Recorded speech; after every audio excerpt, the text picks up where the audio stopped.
اگر تجھ سے کسی سوال کا جواب نہ آ رہا ہو تو خاموش رہ، ممکن ہے تیرے جواب کی ضرورت ہی نہ ہو۔ ان لوگوں سے ہمیشہ بچ کے رہو جو علماء کی تحریریں توڑ مروڑ کے پیش کرتے ہیں۔ مجذوب کی کیفیت جہل نہیں، علم ہے۔ اللہ کے ساتھ صبر کرو اور اس سے ڈرتے رہو۔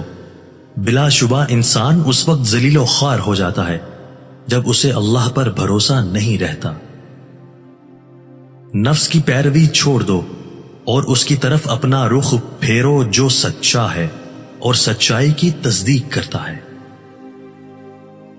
اگرچہ سمندر میں گہرائی ہوتی ہے لیکن دل کا ساحل سب سے زیادہ گہرا ہے۔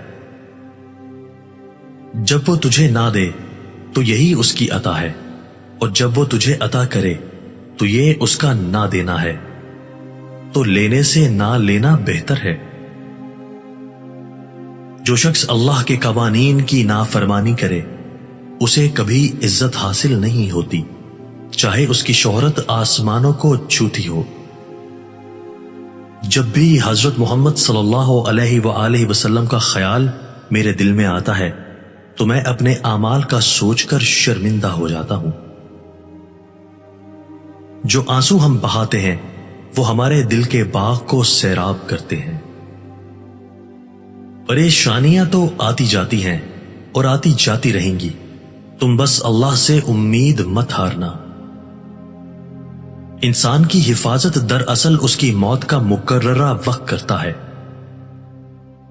اللہ کا حساب سب کے لیے یکساں ہے۔ جو بیج اپنے چھلکے کو اترنے نہ دے وہ کبھی ایک پھلدار درخت نہیں بن سکتا۔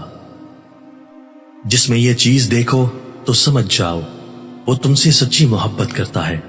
اگر وہ تم سے محبت صرف تمہارے لیے کر رہا ہے تو اس کی محبت پر اعتماد کر لو، کیونکہ یہی سچی محبت ہے۔ اگر آپ کا دل ایمان کے نور سے منور ہے تو یہ آپ کو سچ کی راہ لازمی دکھائے گا۔ حق پر چلنے والے کبھی ناکام نہیں ہوتے۔